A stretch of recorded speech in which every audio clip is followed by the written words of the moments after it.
Ba-dum-bum. We are, I was about to end the call. We are live. Welcome to episode 22 of Comic Crunch. Apologize, we're not here last week. Or the week before. Or the week before. So 2 weeks, no Comic Crunch, but we are live. So look, folks, it's all E's fault. Yeah. We were here.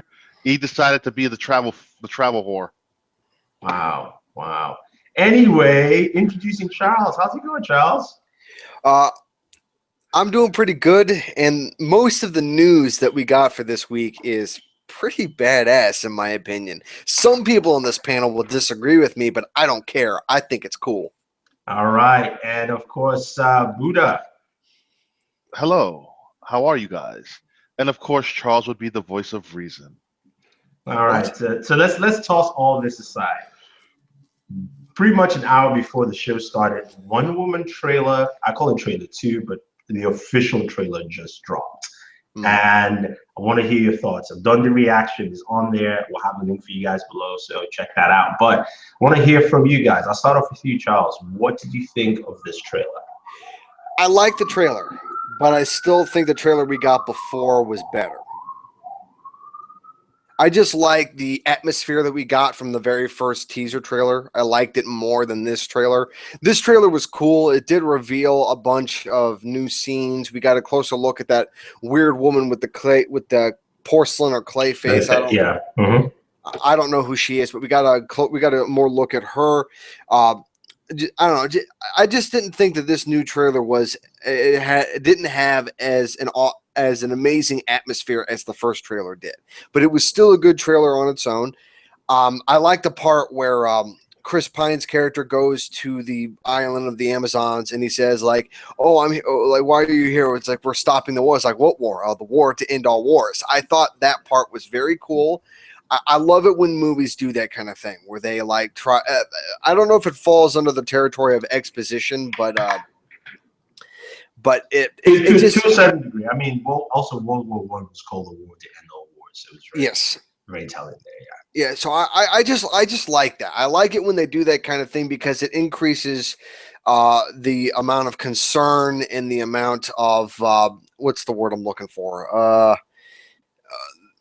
Them trying to work together to try to find a way to stop the bad thing from happening. I always get excited for those kinds of things, and so I like that.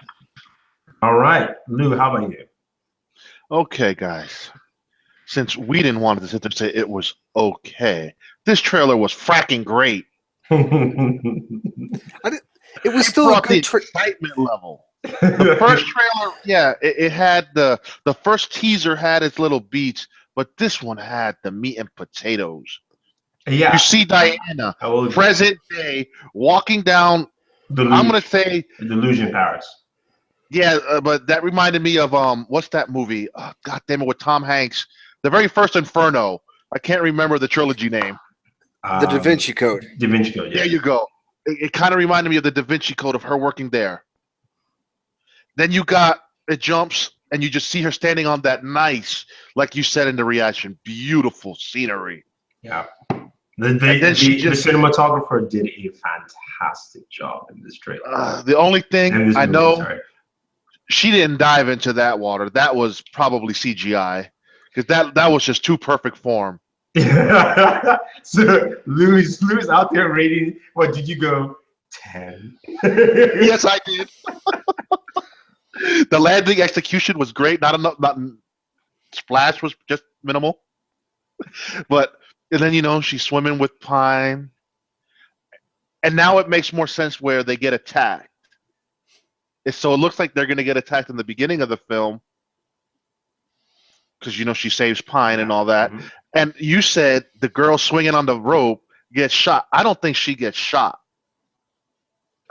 I think she just skates by, then the bullet hits the rock. I mean, who knows? We'll see. But that shot gives you the illusion that it's either she does or she doesn't. So only time will tell. I mean, isn't Wonder Woman almost as strong as Superman? So when a bullet were to hit her skin, it would not pierce it; it would just bounce right off. Yeah, but I don't know what version you're going with in the movie because initially Wonder Woman was all about the gauntlets. So as you can see, they emphasize this in this trailer. Yeah, but if you saw in the trailer, there was those guys that ambushed them in the alleyway, and Wonder Woman held up her hand, and the bullets were bouncing off of her palm. No, they weren't. No, it was a gauntlet. It was a It was gauntlet. the gauntlet. It didn't look like she was holding her hand up like this. No. She held her hand like this. She reached around Pine and stopped it. And Damn it! I'm gonna have to watch it again. Yeah. It was the gauntlet. You have to watch these trailers, Charles, at minimum 3 times. The only trailer I've ever seen multiple times was the Star Wars: The Force Awakens final trailer. I watched that trailer 28 times. God damn! I've only watched them a minimum 6 to 7. Nope, I watched it 28 times. But no, I'm glad you counted the amount. But back to Lou. You were saying about the cinematics and all that stuff. It looks like Patty Jenkins did a good job. The action looks great. Like you said, that flip over the fence was bad ass. No, so I watched that scene briefly again. She was riding the horse forward. She flipped backwards, landed, and just continued running the other way. Oh, so she was on a horse. She was on a horse. She's riding this way, and then she flips back and turns around and just keeps running. So there was no break in motion from her going in an opposite direction. Literally, she was going this way, and then she flipped and landed and went this way. And then the little golden lasso. Oh, the lasso looks beautiful. I mean, I will say though. Well, at least I can say at least we know she uses that lasso twice in this movie.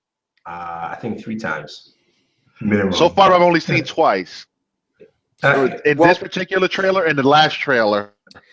There could be a lot more. Yeah, there could be more. Sorry, Charles. Yeah, do you think that the lasso is going to be just like it is in the comics, where it's the lasso of truth that forces the people wrapped in it to tell the truth? I think so, yes. Because I hope so. DC is not shying away from magic in the universe at all. So yeah, but I would have to ask, like, she is the daughter of Zeus. Like, what? I don't know. Just when it comes to Superman, when it comes to the DCEU, I understand they're trying to bring in magic, although we've had a bad reputation with magic so far, thanks to Suicide Squad. But the magic was fine. And Enchantress was stupid. Yeah, Enchantress, they actually treated her. Remember, it wasn't even magic per se. She was a being from another dimension, literally. She's like, you remember when she said we came here as gods? Because they wanted to just fudge it a little bit so that when they introduce Justice League Dark, that is their full entree of magic. And Wonder Woman, because Wonder Woman is Zeus's daughter. They're like, just take it or leave it. Yeah, I don't know.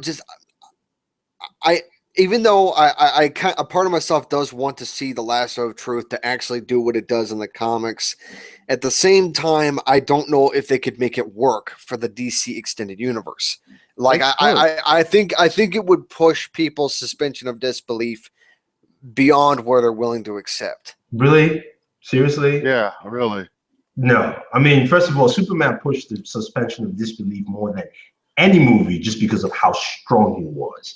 Because after watching that movie, my 10-year-old cousin said all the Avengers would lose. He came into that movie saying Hulk and Thor are the best, and then he left. He went, never mind, forget it.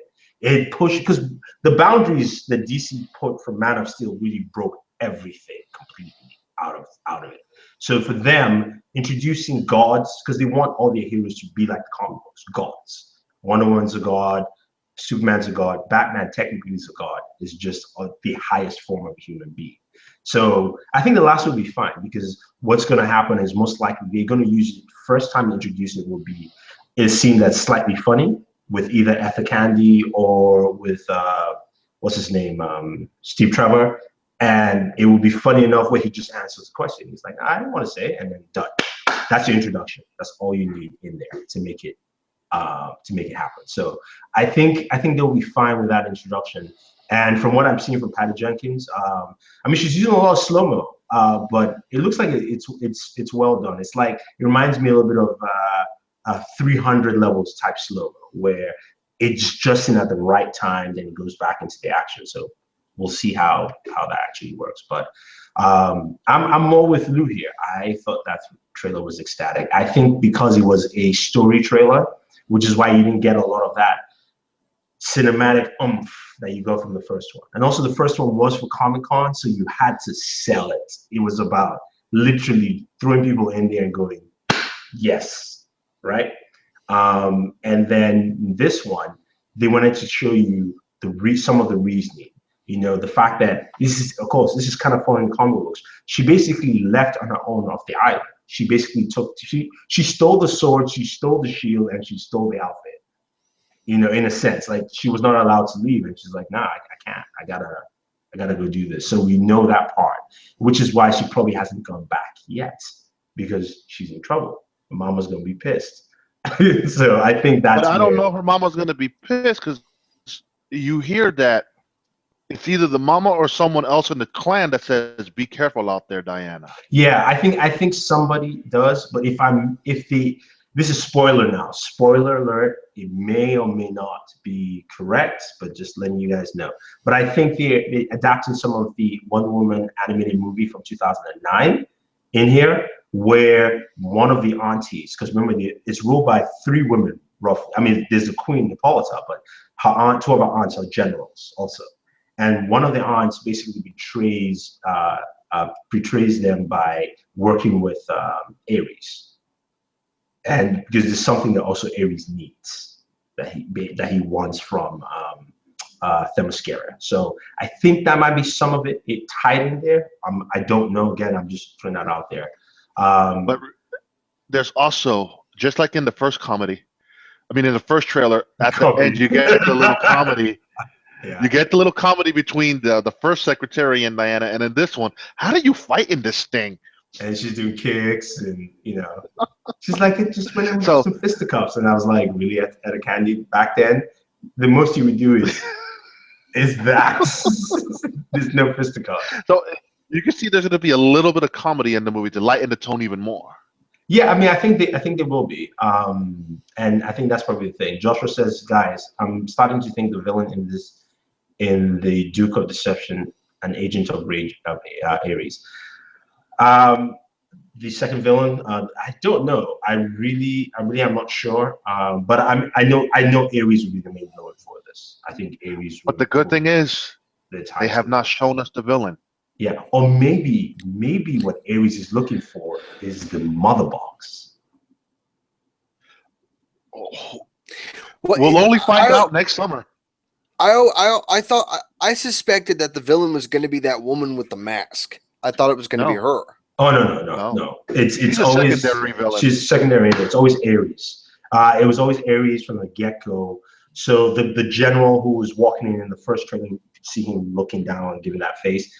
It's either he's Ares or Ares has inhabited him. That's always how it's been in the comics and the cartoons. So most likely he's going to be the person that she fights at the end of it. And it's kind of like Man of Steel. You had Fiora and then General Zod. That was pretty much the 1-2 combo you're gonna get here.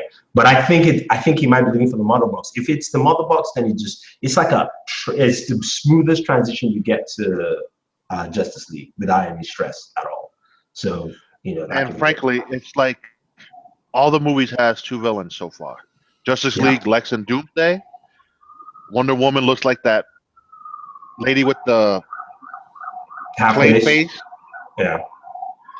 And Ares and Justice League will be probably what the hell was the main villain again? Steppenwolf, and most likely Apocalypse or Darkseid towards the tail end. Joshua saying no, the girl in the mess up face is Dr. Poison. Yes, and I think the military guy is Duke of Deception, who works for Ares. Yeah, he could be, or also could just be Ares inhabiting him, because Ares has done that in the past. So that's why I think he will be playing Ares. I don't think they will have a third actor playing Ares. I think Ares will probably just reveal that he killed the guy a long time ago, or the guy accepted him, or whatever the case may be, and that's actually Ares. Because when she first sees him, she's not going to recognize him as Ares at all. So I think that's what's going to be. So it could be that, or it could be that he's the villain as Duke of Deception, but we will see. We'll see come next year. But definitely an exciting trailer. And I know Charles was super excited about it too. Don't listen to Lou. Charles was just stating just a few nuances that he wanted to see in the trailer. So, Lou, stop being useless, man.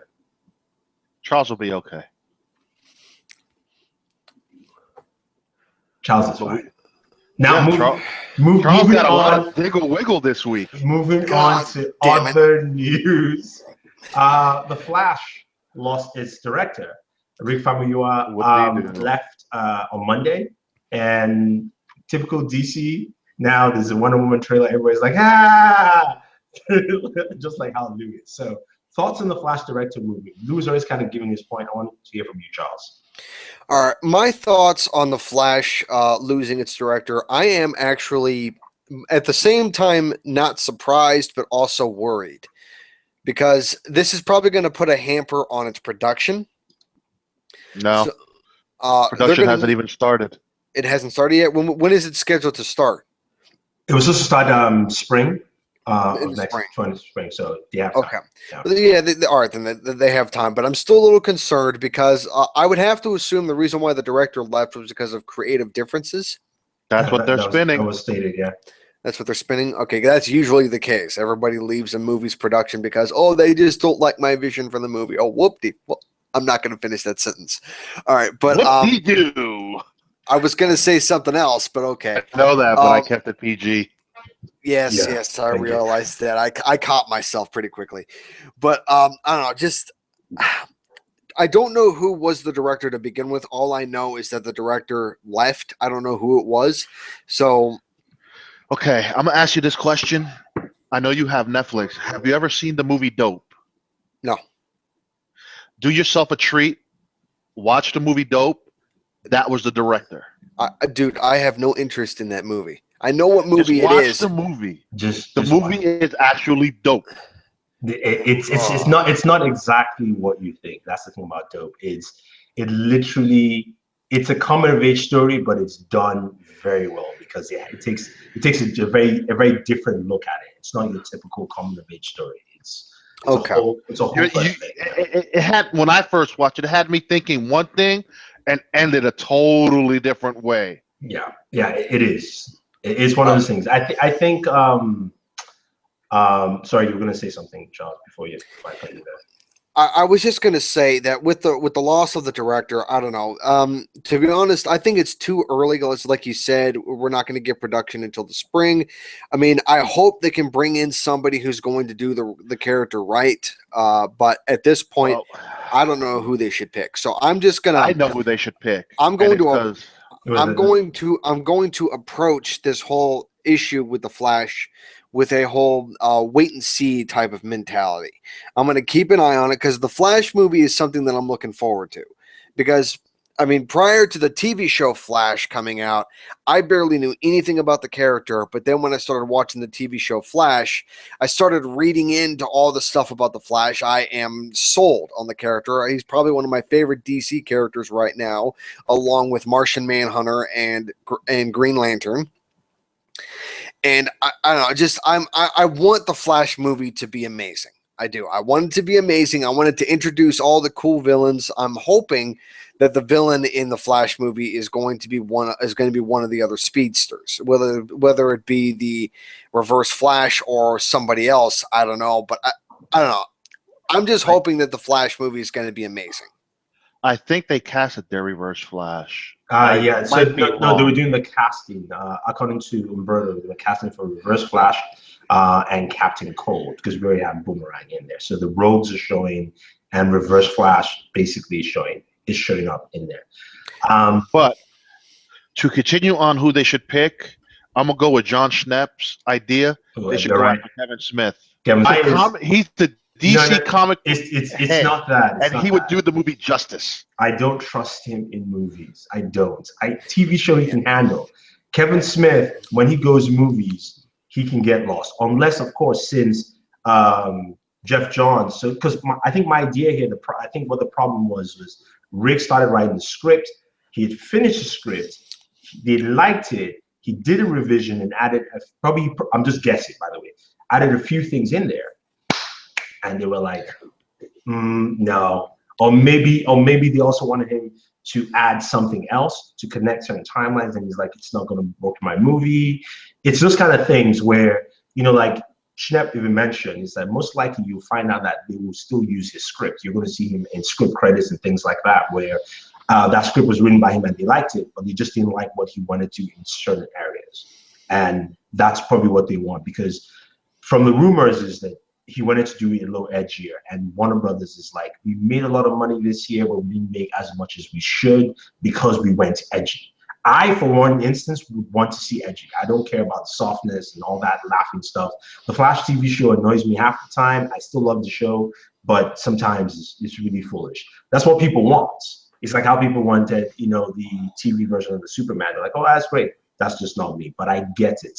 That's what the majority wants, and that's probably what Jeff Johns is trying to scale back from that edginess that we got with the first 3 DC movies. So I think that's why. And yeah, was Kevin Smith may be able to bring that, definitely, because if you're giving a script that he's not writing himself, then sure, but it might be too vanilla, because I want to see his own style, in the sense that we've seen Zack Snyder's style. Clearly in Wonder Woman we can see this is Patty Jenkins' movie. It does not feel like a Zack Snyder movie in there, so I want to see that person's style. The person Joshua says Guy Ritchie, I agree. I think Guy Ritchie would be phenomenal. They mentioned Guy Ritchie too. I think he would, and he's a WB guy. I mean, he works with their studio. Yeah, but that Guy Ritchie might be a wait and see until they watched. No, not really. Guy Ritchie. Yeah. I mean, Guy Ritchie's one of those. No, Guy Ritchie's made so many hits. He's had a few movies that haven't done too well, but he's that kind of guy that if the studio keeps bringing him back, he's on the studio. So he's one of the people where they can say, "Hey, Guy, here's the script. Take a look at it. You like it?" And if Guy says, "Okay, let's make this change," and this is the only change they want, and they're like, "Oh, this is great," done. I think he's a good pick. I know some people said Edgar Wright. I don't think Edgar Wright is the right person. That was the other name, Edgar Wright. Yeah, because Edgar Wright can go edgy too. This is the reason why Marvel took him off, because they wanted something a little lighter too. Even though he left. His reason for leaving was more of, he didn't want his movie connected to the MCU like that. That's why it was in development for 6 years. Yeah, but even that too. Before they originally started their plan. But then you got the Lord and Savior Kevin Feige. Nope, we need to spin it in, because that certain key elements in his movie were mentioned that will be explained in Doctor Strange. Yeah, no, true. But also his movie was edgier. It wasn't as lighthearted as this is. Remember, he didn't cast Paul Rudd either. That wasn't him. So that's why I said that I don't think he's a necessarily perfect fit. I think Guy Ritchie, because Guy Ritchie makes dark, funny movies if he wants to. All his movies are funny. His Sherlock Holmes, lots of all those. Yeah, they're funny movies, but they can be dark and they can be light at the same time. He can do that well. So I think that, to me, that's my pick. And I hope it's him. But he doesn't like to do sequels, so I don't know. I'm sure he did Sherlock Holmes. Oh yeah, he did too. So yeah, Oh yes. And I think he's rumored to come back for 3. Yeah. Okay. If he does this one, sorry, not Guy Ritchie doesn't like. It's the other director of what's that British agent movie? The one that's coming out next year. Next year. Kingsman. Oh, yeah. Matthew Vaughn. Matthew Vaughn is the one that doesn't like to do sequels. My bad. Sorry. Yeah. The next Kingsman movie is supposed to be called The Golden Circle. So yeah. That takes place in America. The director who left, Tim Miller. Whoop-de-doo. Tim Miller left, but I mean, Tim Miller's own, I think it was. All right. I looked into why Tim Miller left the production of Deadpool 2, and it makes a lot of sense. I understand why it happened, because if you remember, the first Deadpool movie had a budget of like $58 million, which was a pretty low budget, and they were able to pull off the amazing Deadpool movie with only that budget. So with the sequel, he was asking for more money and wanted to make it more less humor and more action. And you can't do that with Deadpool. I know. That's why I understand why he left, because Ryan Reynolds wanted it to be the same that it was in the first movie, and Fox was inclined to side with Ryan Reynolds, and I'm inclined. It's not that Fox was inclined to side with Ryan Reynolds. Ryan Reynolds is the producer. Oh, he's the producer. He's fronting most of his cash. He's the producer of. He's the producer. Yeah. So what he says. Yeah. So. goes. Well then, okay. Well then, you know what? My statement stands. I stand with Ryan Reynolds on this whole thing. I mean, I think Tim Miller was getting a little too ambitious, and that can be damaging. Also, a lot of the conflict was Tim Miller wanted the guy from Bloodline and Friday Night Lights. Yeah, to play Cable, the main actor. Yeah, and Ryan Reynolds wasn't feeling him. Like I originally said, I wasn't feeling him neither. You got to find the right chemistry to play Cable to match Ryan Reynolds' wit and humor, because Deadpool is nothing but a comedian. I mean, he's true, but I think he's the merc with the mouth. I don't think they actually did a casting session, because I think the actor from Bloodlines would be a good fit, because if they want to go younger, the best fit is of course the guy from Avatar, but he's too old to continue the franchise. That's the problem. So if you want to go younger, I can see the guy from Bloodlines doing it. Come on, Stephen Lang would be a fantastic. Has nothing to do with his fantastic. You know, how old is Stephen Lang again? He's like in his 60s. Exactly. He's in his 60s. 60s. You're gonna have Cable now continue the X franchise and down the line with at least 4 or 5 movies. Come on, no. Yeah, that's the issue with Stephen Lang. Yes, he's the perfect guy because he has the look. I mean, unless you were doing Old Man Logan and then Cable showed up old in the movie, then you can cast Stephen Lang. That's fine. That's not a problem. That's the future. Yes, damn it, I hate the logic in your statement. Speaking of the Old Man Logan, man, it would be great at the end of that movie. You do see a glimpse of Cable's hand, just his hand, come and take X-23 and bring her back to our timeline, the new Wolverine going forward for a little while. Oh boy. I know we're speaking a lot of gibberish because Fox doesn't care about timelines and can. Yeah, they don't give a crap about continuity. That's for sure. What is continuity? I do not know. Oh, this is like Joshua put, bro. What the F is the timeline in the X-Men universe? We don't know.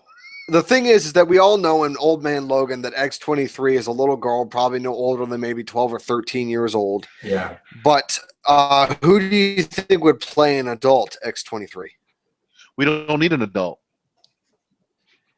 In order to be able to do her... No, you don't. In order to do her storylines, yeah, we will. We'll need to have somebody at least in their early 20s. No, you don't. That X-23 would fit perfectly with the young X-Men that they've already casted. Yeah, she will continue the films with the younger X-Men. That's the thing. They're gonna put adamantium. They're gonna put adamantium in a 12 to 13-year-old girl. That's gonna be excessively painful. It's already done. It's already done. I thought the whole process of Old Man Logan was that they were going to capture her so they could put the adamantium in her. That it's already done. Yet. Sinister, if it portrays the way the Sinister plot is going, it's already done. That's why they kind of hid her claws from us, but we've seen her attack with her claws in the trailer. She's already got them. Mm-hmm. All right, fine, whatever. I will wait and see because Old Man Logan looks badass, and I'm looking forward to seeing it. So, moving right along. All right, forgot to show this earlier. Wonder Woman had some cool posters. Let me see where my poster thing is. It is on the boardatwork.com site if you would like to visit. Sorry, I am actually. This is weird. Yeah, it's on the website. For some reason, screen share is not letting me screen share properly. But yeah, there's some awesome posters. You can check them out. It's courage, power. And what was the third one? This is not the Apple type of courage, just to let you know. Just throwing that out there for a little bit. You know what I'm saying? But here it is. I think I have it. No, I have this. Look at this. I have this screen share that is side by side, so I have to do a full screen. So that's one of the posters. And my bad, it just kind of went through. So you can check it out on the website. Posters are there. So there we have it. All right, cool. Stop screen sharing because Google's making me do it in a very backward fashion. All right. Other news this week. There's more casting in Defenders. Basically, every single side character from Daredevil, Luke Cage, and Jessica Jones will be in Defenders. He's in the Defenders. Yeah. I mean, this And Iron Fist. And Iron Fist, yeah. So Because the girl that's in Iron Fist is going to be in the Defenders. exactly. So we can move that aside. All of them there. Did you see the image of Misty Knight and Jessica Jones? No, I didn't. I Filming started on Monday, okay. and the first images released were of Misty Knight and Jessica Jones. She had the guns pulled on her like she's going to arrest her or some shit. But the dialogue is, "Oh, so I heard you slept with Luke Cage. I did too. How was that sweet coffee?" Oh wow, that is so wrong. That is so wrong. That is hilarious. And That is good. That is just real good. That is funny too. Okay, moving on from coffee talk. There's the images from Beauty and the Beast are available. You can check them out on Heroic. We'll have all the links, present links for you below. But we see Belle, we see the Beast. I don't like the look of the Beast with the horns. You're not the only one. I don't even know why. Like, why even add that? I mean, okay, I'll put it this way. I'll give you. Like, I just don't like it. To me, it doesn't. I mean, it looks like not that it changes in too much, but I'm like, okay, you don't. And it reminds me of what's her name again? The other one, the one that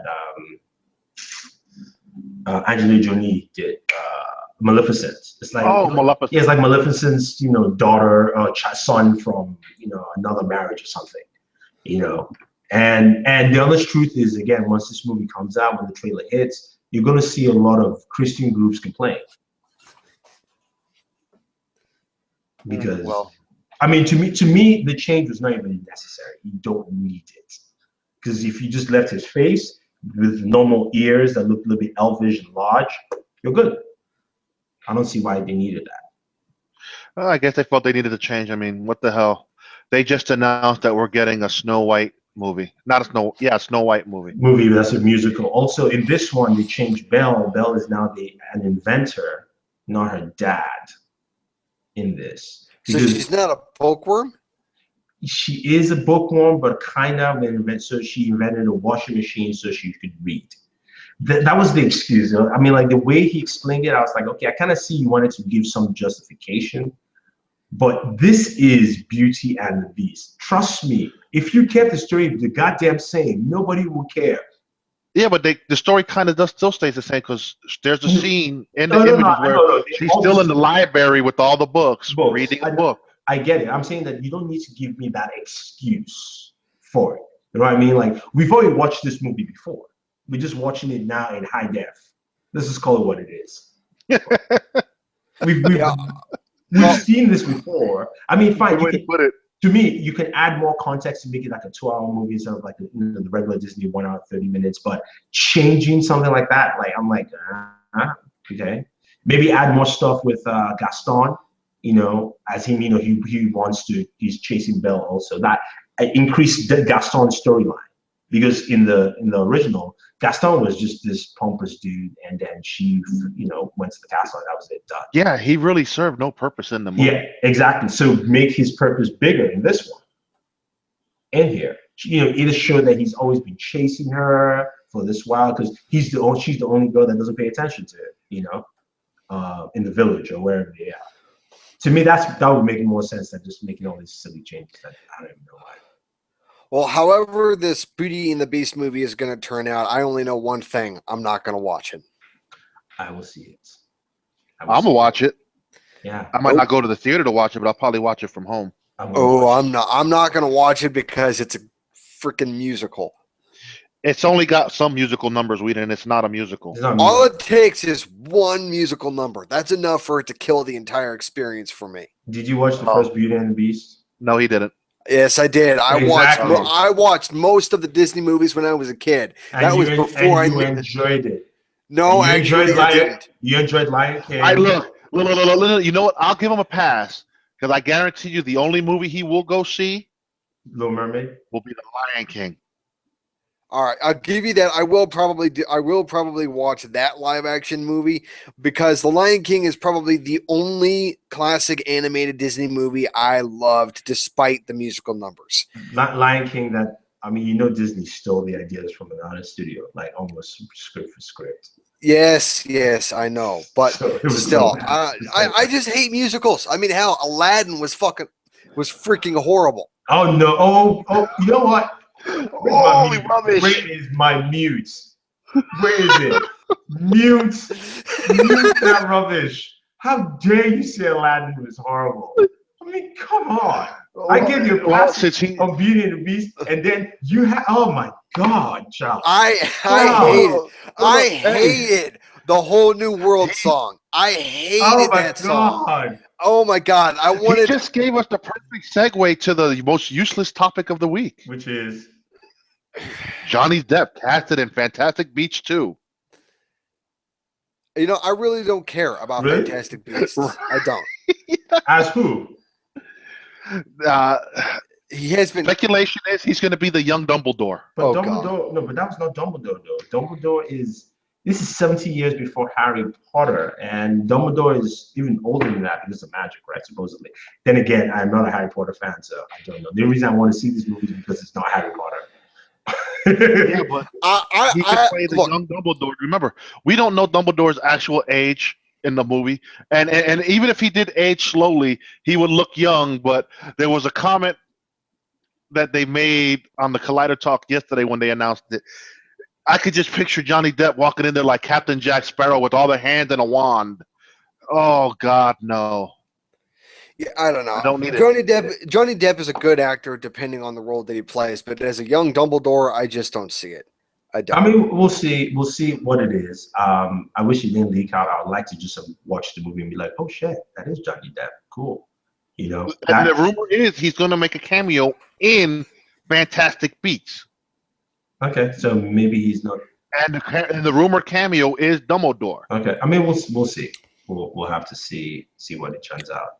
I don't think it's useless. I just think it's a little off. Again, Johnny Depp can't pull the performance. Again, he can wear makeup. So to me, him pulling the performance is not the issue at all. It's just whether. No, it's just the wand talking. No, he won't. Zing. He won't be Jack Sparrow. He won't be Jack Sparrow. Thing. Come on. It can't be like that. And then some casting news on Arrow. We have Lexia. What's the last name again, Charles? Lexa Doig. Cast as Talia al Ghul. She was an SG-1, and she was also in the movie Jason X. Oh God, that movie was such a flipping waste of time. So yeah, it was a pretty bad movie. So she's in there. I mean, I've seen her SG-1. She was cool. I just don't care for anything to do with Ra's al Ghul and his family in Arrow because they just burnt that thing to the ground, and they should stay away. They ruined that storyline. So I just don't want to see it, but it will be there.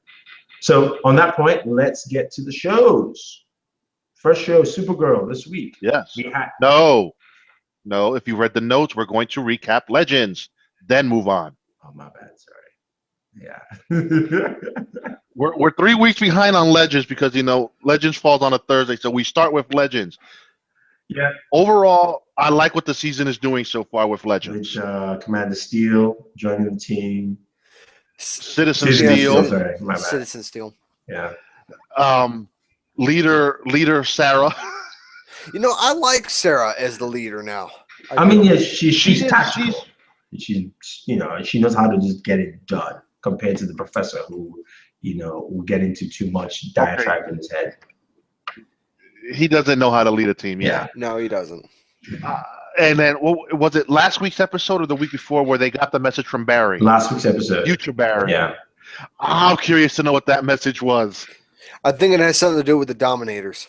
Yeah, it has something to do with the Dominators and also has to do with the big crossover. That's where we're going to see that. That would make sense. So that's the lead up for the crossover, at least starting there. So that's why it's on that show. So, yeah, the episode was good. I enjoyed it.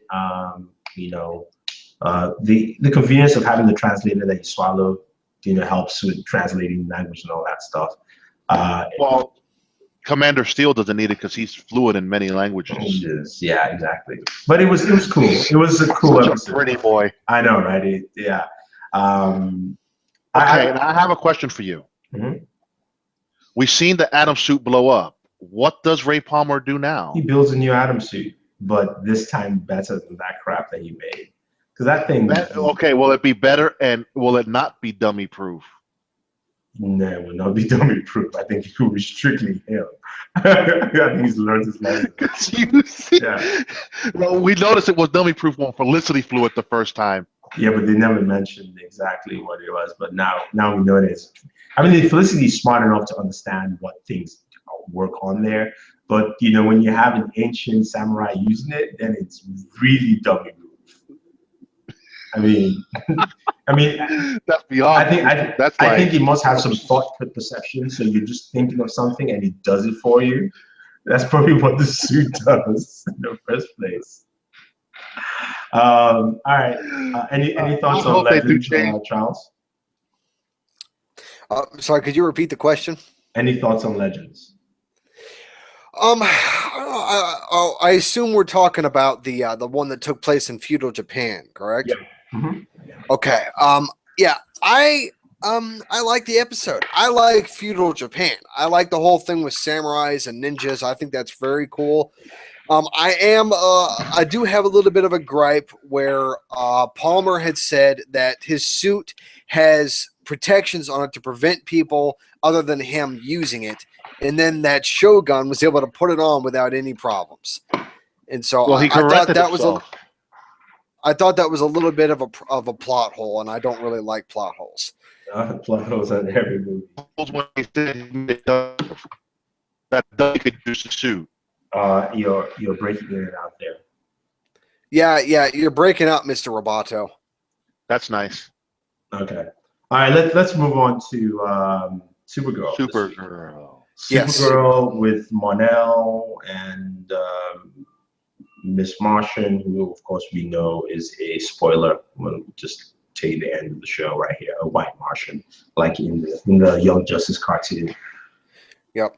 It was okay. I mean. Okay, so the white Martian could also take forms. Yeah, they all can take any form. They can take any form they want. Just the white Martians terrorized the green Martians and almost wiped all of them out. Well, Lou, we found out that white Martians could change shape in season 1. When that white Martian showed up, she was able to impersonate the senator. Oh, yeah, that's right. I forgot because season 1, as good as it was forgettable. It was a mix. It was a mix altogether.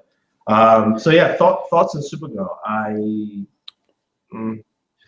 Okay, the only gripe I have that they need to correct when they have these two idiots floating. It goes for whoever they decide to make float. Stop the freaking bended knee tactic. That shit looks so stupid. Who's going to float with their knee bended? It's what's the word? Production value. That's what it is. I don't need that production value. No, it's not. Take a page out of the freaking movies. When Superman is floating, he's floating in a badass pose, not with his fucking knee bended, looking like some jackass. It's feminine. No, it's not that. It's literally just from the comic books. They've done that for a few characters, even Superman once, but usually most of his stands are usually like that, floating with his two legs. So I know where they got it from. I'm just kind of like, okay. I don't need it. You could sell that shot so much better if she's just like pretending she's standing in air, not with her knee bended. Dude, that just takes me out of the shot because I know she's being held up with a harness. Yeah, that is true. I think that's part of it. Yeah. But besides that, anything else? To go back to last week's episode, since we missed a week, I'm more curious to find out who Linda Carter is. So now that we know she's an alien. Yes. Is she a good alien? Is she a bad alien? Is she trying to start an alien war? These are the things I want answered. So it's like they've given us another arc that they'll probably tie up towards the end of the season with that other arc, Cannabis or whatever the hell that shit's called. Cadmus. with those. So I mean, overall, I thought the episode was great. I liked the whole little Miss Martian and Mr. Martian fighting and all that crap. The Fight Club, and then how she took advice from Monel to beat the freaking 18-foot giant. So it was fun. And then Monel out there drinking, not getting drunk, punching stuff with Duke punches him. I can see a friendship developing between Monel and Wynn. Yeah, I mean, they'll have the friendship. Oh, and Charles. What? I hope you caught that Alex is starting to fall for the cop. I mean, that was clear. Yeah, I caught that too because right at the end of the episode, she's like, "Hey, you want to get a drink?" And then the cop's girlfriend showed up, and then Alex is going like, oh, okay," and she like scratched the back of her head like all awkward like, and then she moped off. Didn't I tell you Saturday that's what they were trying to build? Yes, you did, and when I saw that on the show, clear from the first time we met. It's like, and when I saw that on the show, I was like, "God damn it, Lou was right." But see, Charles doesn't see these patterns. Charles, what do you think about the episode? Because I'll tell you my own issues with the episode when you guys are done. With Supergirl, I liked the episode overall. I did. Well, there were a few things I didn't like, such as the fight, the woman in the red dress with the tattoo. I can't remember what she called it. Roulette. Yeah, Roulette. I did not like her. I did not like her at all. I think she's a character that I love to hate because she's taking advantage of the aliens and for personal gain, and it's basically human trafficking only with aliens. It's alien trafficking, and I don't like that. It always bothers me. It's the same reason why I haven't watched any of the Taken movies. It makes me very uncomfortable. Then that means you like Roulette, and she did a good job of convincing you that. Technically, I liked her because she was sexy. She is attractive, yeah. Even though I liked her better on the 100. Roulette's the Roulette Agents of Shield. That's true. Yeah, the Roulette storyline comes from Justice League Unlimited season 2. That's where they took it from. You make it seem like no, I'm thinking of Young Justice. Never mind. No, Young Justice. No, the episode was cool. And I'm going to grab about power levels because I'm tired of seeing human being electric shock Martian Manhunter. Really, really. If you use the flamethrower at him, yes. Electric shock, come on. I mean, like I at that point I was. I'll give you that.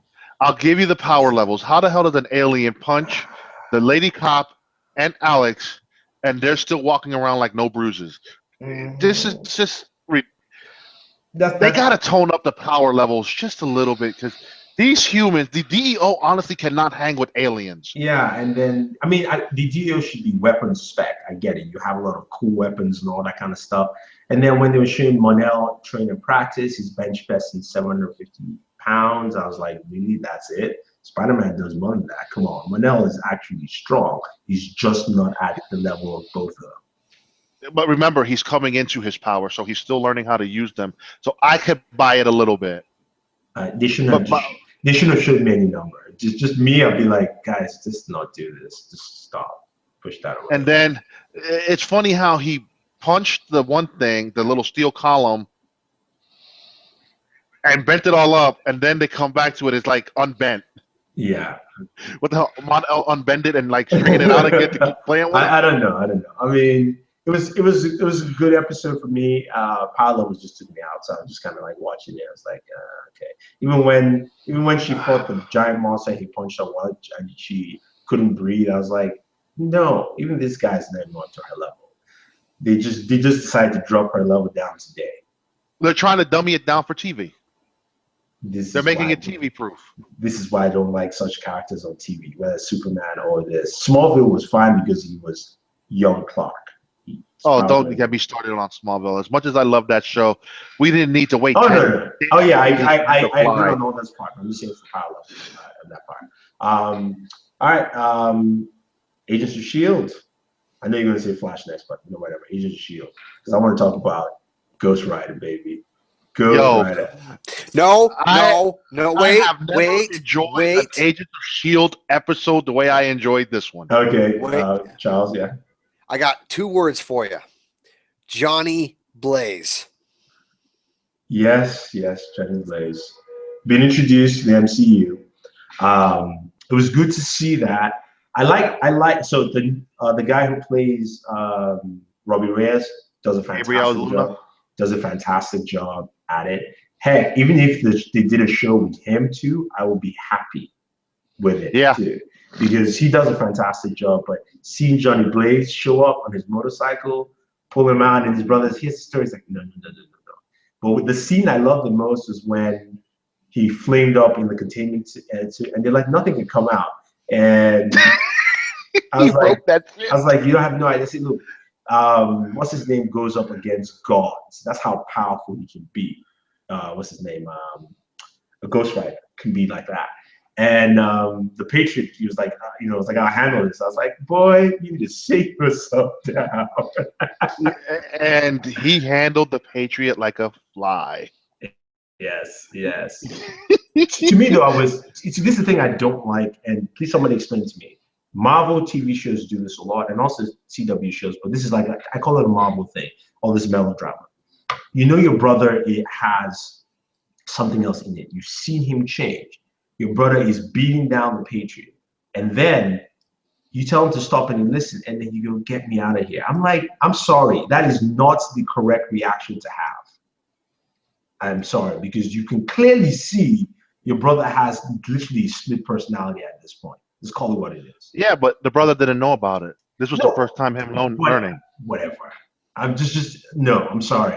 It's too much softness. Let's just be realistic. If it was you, no. I mean, yeah, you'd be afraid of your brother at this point. Be like, fuck no, I ain't going to be afraid of my brother. Be like, yo, dude, what trouble can we get into? Because I know you got us handled. Okay, that's Lou. See? What would Charles' reaction be? Because we all know that Lou would want to just go and destroy shit left and right. To be honest, in that reaction, I would be speechless. I would just look at my brother, and I just wouldn't know what to say. I wouldn't shake my head. My expression would just be blank, and I'd just stand there and stare at him. I wouldn't really say anything. Screw that. I won't be like, yo, dude, how can I get these powers? We could be the tag team. It's like, yo, dude, let's rob some banks. I didn't say rob banks. That's my Doctor Strange power. This one is let's go out and let's wreak havoc. I like to serve justice. Yeah. So I mean, it would be definitely interesting to see that. I love that. See, I love the fact that his uncle was the villain, because that keeps Ghost Rider there. Because if he had taken care of everyone, it was not the uncle at the end of that story arc. I mean, you remember, they knew none of them could contain Ghost Rider. Like, we can't stop it. We can't lock him up anywhere because he would just get out. And so what do we do? And then his uncle gets some serious godlike powers to manipulate matter. Woo! Woo! That was good. That to me was a good episode overall. I thoroughly enjoyed it. Well, his uncle got the powers, but they're not as powerful as he wanted, because remember, one of those power generators got disconnected. True, which probably brings him down a level, but still though, he's really. I mean, if you can manipulate matter, which means you can deconstruct somebody in front of you. I mean, he could quite literally. He's like his own personal Star Trek replicator. That's pretty much, yes. Yeah. He can replicate, do anything he wants. Yeah, what I liked about it was the fact that they flipped it on us. I never saw the uncle being the villain. Because when he was all like, oh, we shouldn't be doing this and all this and that.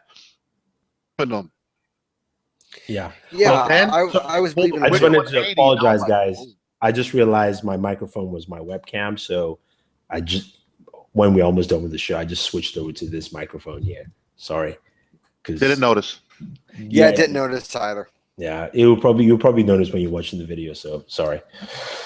Anyway, you were saying there, Charles. No, it was Lou that was talking. Excuse me. I'll give you an opportunity. Strike one. Go ahead, Lou. It was great. I loved it. We got introduced to Johnny Blaze, bro. Yeah. When I saw Johnny Blaze, I was like, oh shit, Johnny Blaze, yes! Yeah, the intro, the way the story was told, the back and forth breakdown, and when he stopped, and then Quake was like, no, no, no, no, no, no, no, I want to know this story too. Like she was like, okay, yeah, can you Don't continue? stop here. No, no, no, no, please, please, please. This is really interesting. I love the fact because like he really for what they know in the Marvel universe.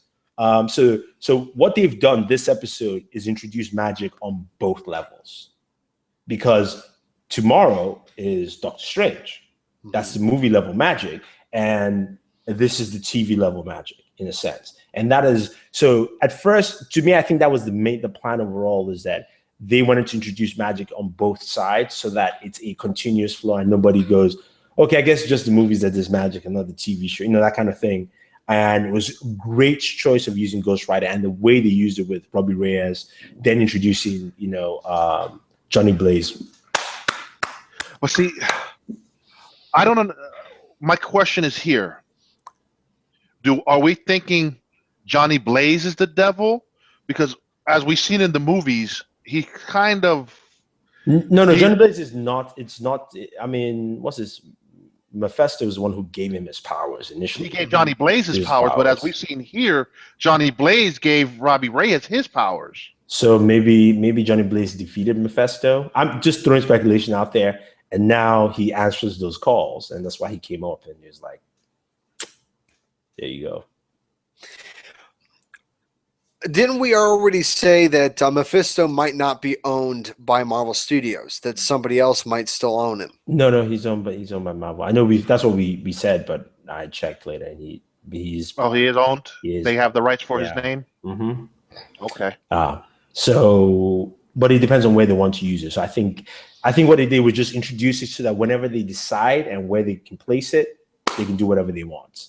Whether it's Netflix. Whether it's even down on TV, I see Mephisto. What I see going for Phase 4 is going to be a whole lot of Magic Realm. Not a whole lot. I think we're gonna mix magic, outer space, and then come back to Earth on certain things. I think it's gonna be a lot of that mixture in there. I think they're saving Mephisto for the big screen. Yeah. All right. That's actually one final thing I want to bring up, is that with the reveal of Johnny Blaze on Agents of S.H.I.E.L.D., which now confirms that Johnny Blaze is a part of the MCU, do you think that we're going to see him again in Agents of S.H.I.E.L.D.? And if so, or if not, do you think we would see him in a movie or in a Netflix show? I'd go Netflix. I'd say Netflix. I don't see him in Agents of S.H.I.E.L.D. anymore. And even Netflix, it won't be Robbie Reyes. It'll be Johnny Blaze. And I think that is the cue for Johnny Blaze, Blade, Hook up, and what's the other guy? Moon Knight. Those characters. Those. Okay, and I was just going to say, in one final question, who do you think should play Johnny Blaze? Because my personal pick would be Norman Reedus.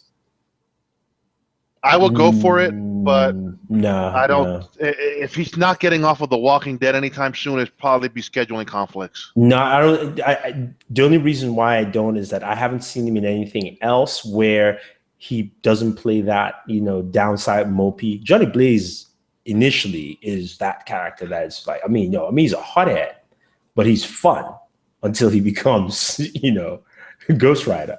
So.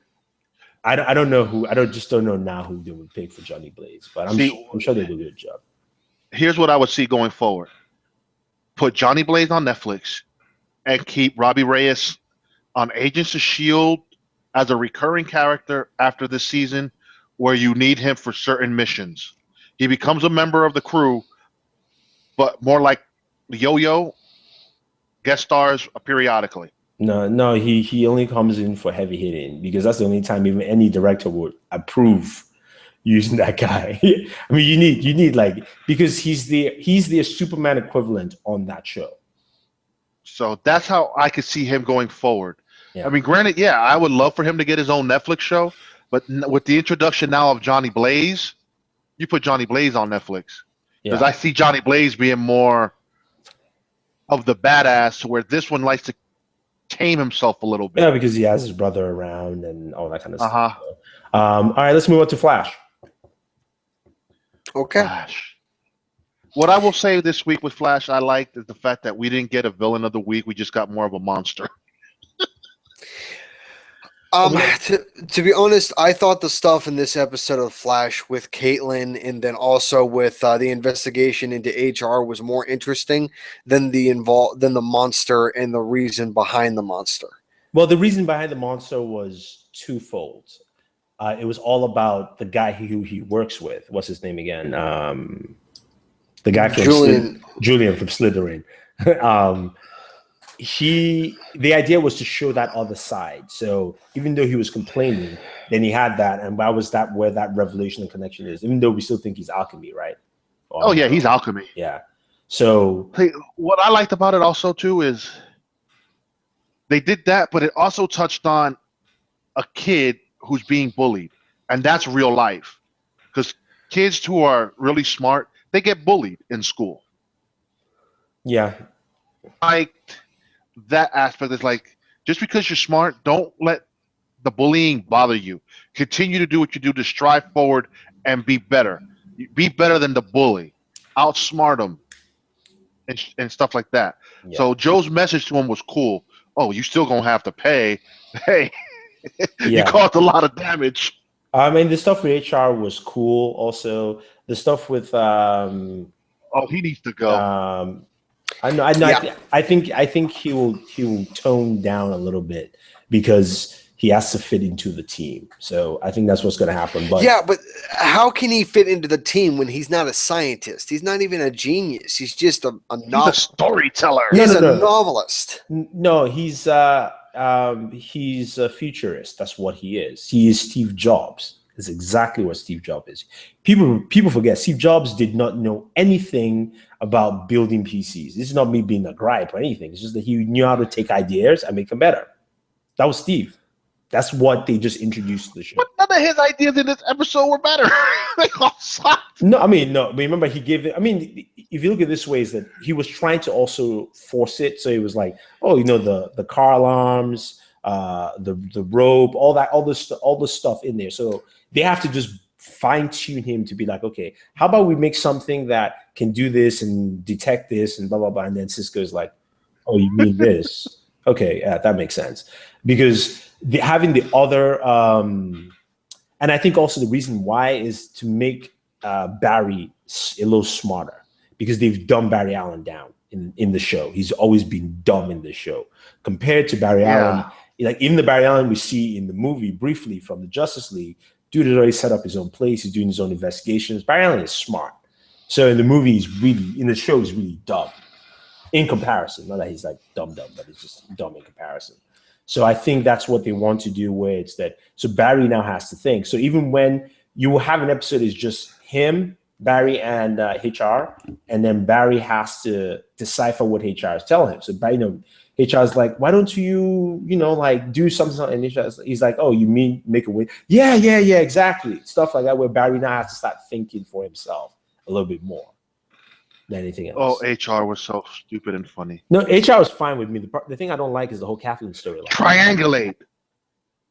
Is that supposed to activate the computer? I know, but I liked it because his excuse was like, my world is just not like this.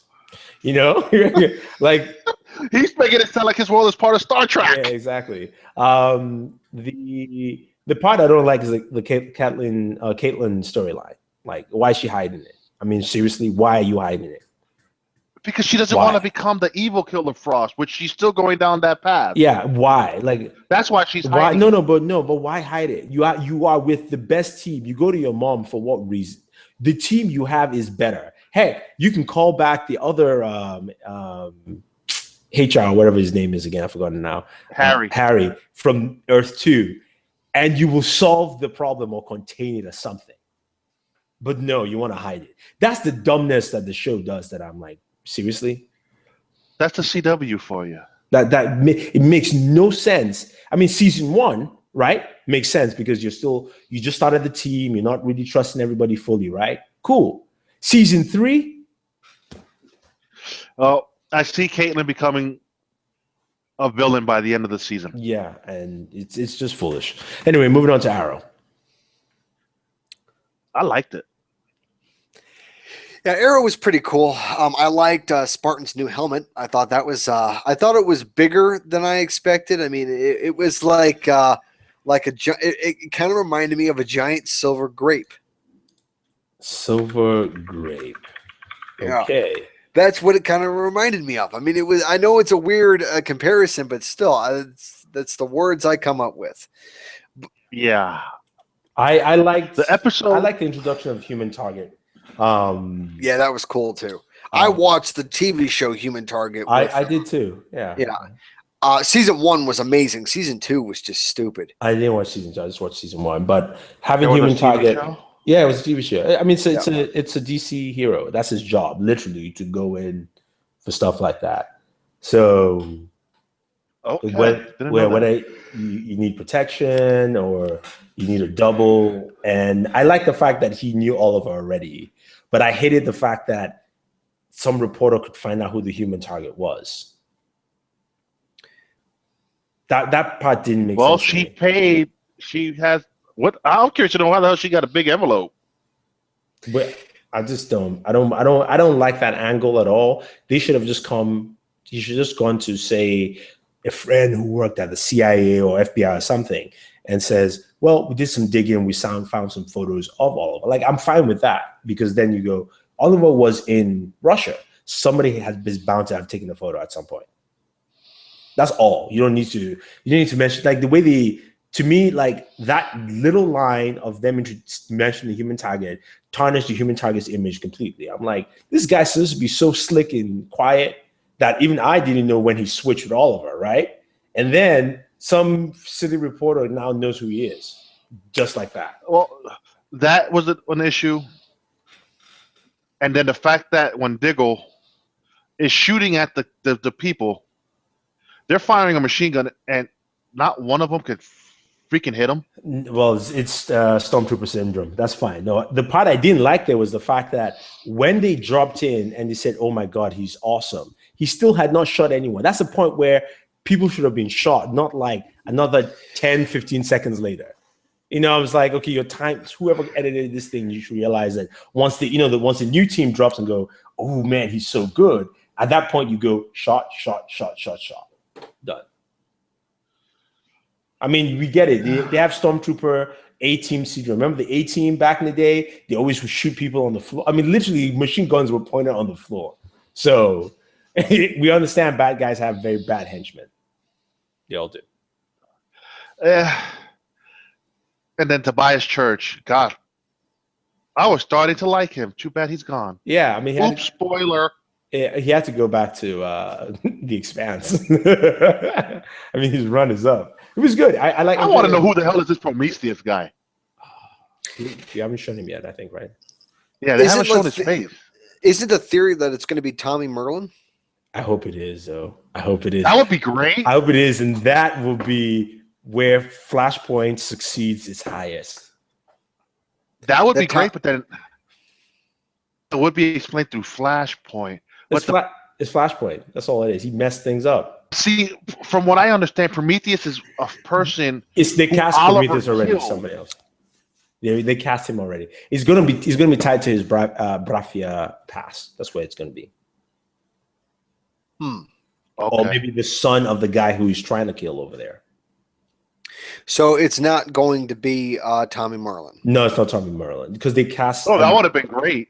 That would have been fantastic. That would have been literally using Flashpoint, an existing actor that you've had in the show, and changing his whole makeup completely. That would have been great. Well, killed Thea's dad instead. Who's the guy that was Prometheus? Did they announce it? I think they did. It was like, I saw it and I was just like, okay. This was before the season started, so I was like, I had no faith in Arrow this season. So I literally just went skip completely. But yeah, we'll just have to wait and see how it turns out altogether, bro. Oh yeah, I like next week's preview how Prometheus is going to try to turn the team against Arrow. Yeah, it would be interesting to see. Definitely have to watch that. All right, guys, that is pretty much it for the show. Thanks for joining us. As always, today I'm going to I'll be watching this today. Oh, are we reading some comics to get familiarized with the story? No, so I went to go see a movie, Hacksaw Ridge. There's no review because I actually didn't watch the movie. I went to the theater, and all the seats that were available were like the first two in the front. Oh, which crappy row. I am not even going to get blind because of that. So we stepped outside the movie theater. Myself and Sam, as we were walking out, this guy just parked his car, opened up a table, and started bringing out comic books. And so I was like, "Hey, what do you have?" And we started talking. I mean, he knew his stuff because and he was like, he showed me some of the Death of Superman. He had the original print. I was like, I would buy it from you, but I already have that too, so I'm not going to. I have one issue, but then I have the rest as like a trade cover Omnibus. Yeah. Oh, So I was like, paperback? I would like to get the originals and to stack them up, but no. And like, I know you're gonna ask me for some serious change for that one. But he had a lot of stuff. He had some Doctor Strange, Luke Cage. He had a bunch of like old classic Luke Cage. Got one Luke Cage here, Power Man, and Iron Fist, and then Breaking of the Bat, where Bane breaks Batman's back. So it was just cool to like pick up comic books and stuff like that. I was like, okay, this is nice. They're definitely interested. So yeah, I will. You guys will see a review of Doctor Strange later on tonight. And yes, before I forget, there is a giveaway, guys. And this is for people who join us in commenting and watching Comic Launch. So we appreciate you, especially Joshua and Yash, and also anyone who comments on this. So we've got a bunch of Blu-rays here to give away. We've got Salem Lots. These are from Warner Brothers, so courtesy of Warner Brothers here. The Conjuring 2.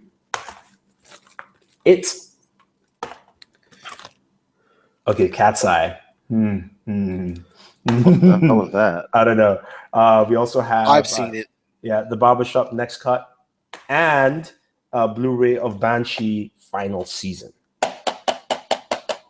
Awesome. Yeah. Show. So, just let me know which one you want. That's how you're gonna win. So Joshua, you can say it now or leave it in the comments, as well as also Yash and whoever joined us on the chat. Just pick whichever one, and then contact me on Twitter. It's Bored at Work. You leave your Twitter. Let me know what you want and leave your Twitter handle so I can contact you. So at least that would be easier that way on there. So again, thank you very much, guys. Appreciate it. Don't forget to like and share, subscribe, check out all the other videos on OnBoored. We have our reaction video for Wonder Woman up there right now. And yeah, always enjoy your entertainment. Bye-bye. Peace.